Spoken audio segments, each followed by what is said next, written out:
আজকে একটা salad recipe নিয়ে এসেছি। বানিয়ে নেব লোবিয়ার স্যালাড।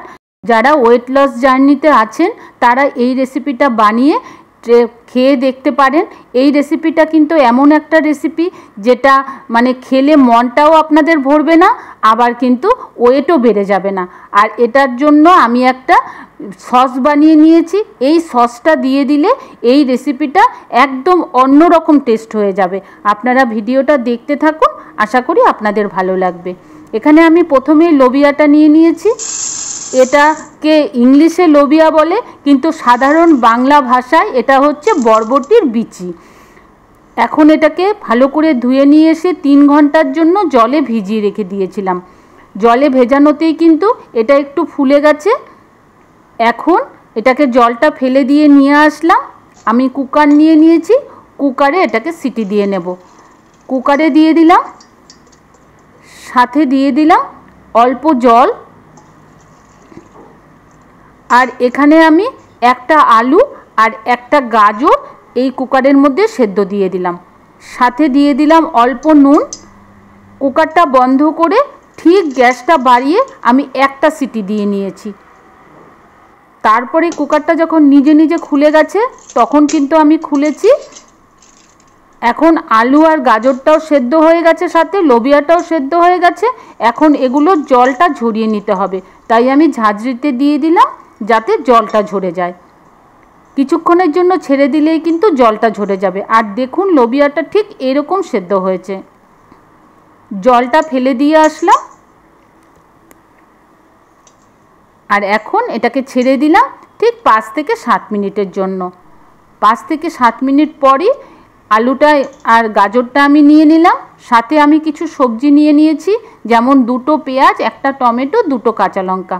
এখন এই সমস্ত সবজিগুলো একটু ছোট ছোট করে কেটে নেব। গাজরটাও ছোট ছোট করে কেটে নিলাম, আলুটাও কেটে নিয়েছি, আর পেঁয়াজটাও এরকম একটু লম্বা লম্বা করে কেটে নিয়েছি। আর পেঁয়াজটাকে পাপড়িগুলোকে কিন্তু আমি খুলে দিলাম।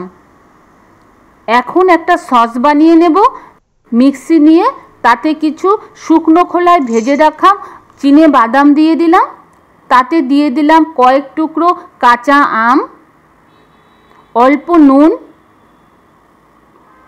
একটু 1 চামচ মতো চিনি দিয়ে দিলাম।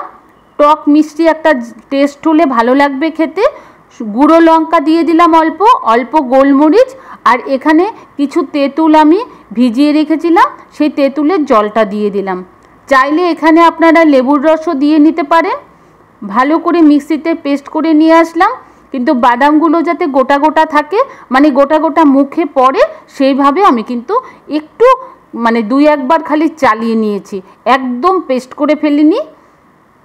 এখন যেটুকু বেরোলো, বাদ বাকিটুকু আমি 2 টেবিল চামচ মতো জল দিয়ে মিক্সিটাকে ভালো করে ধুয়ে এনে এখানে জলটা ঢেলে দিলাম।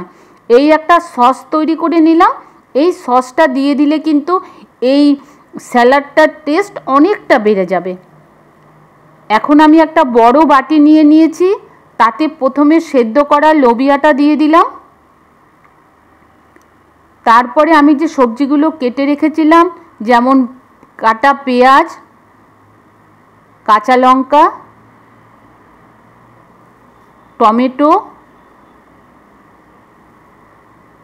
কুচনো গাজর আর কেটে রাখা আলু, সব একসাথে দিয়ে দিলাম। আর এখন দিয়ে দিলাম অল্প সর্ষের তেল। আপনাদের কাছে যদি অলিভ অয়েল থাকে তাহলে এই জায়গায় অলিভ অয়েলও দিয়ে নিতে পারেন। এখন দিয়ে দিলাম টেস্ট অনুযায়ী অল্প বিট নুন। আর এখন আমি যে সসটা তৈরি করে রেখেছিলাম সেই সসটা উপর থেকে দিয়ে দিলাম। ভালো করে এখন মাখিয়ে নিতে হবে। এই সসটা দিয়ে দিলে এটার টেস্টটা অনেকটা বেড়ে যাবে। দেখতেই পেলেন কতটা স্বাস্থ্যকরভাবে এই খাবারটা আমি বানিয়ে নিলাম। এটা খেতে কিন্তু অপূর্ব হয়। আপনারা যে কোনো সময় এটাকে খেয়ে নিতে পারেন, ব্রেকফাস্ট, লাঞ্চ কিংবা ডিনারে খেতে কিন্তু ভীষণ ভালো হয়। আর যদি আমার ভিডিওটা আজকে ভালো লাগে প্লিজ একটা লাইক করে দেবেন। ভালো থাকবেন, আবার আসবো নতুন কোনো রেসিপি নিয়ে। ধন্যবাদ।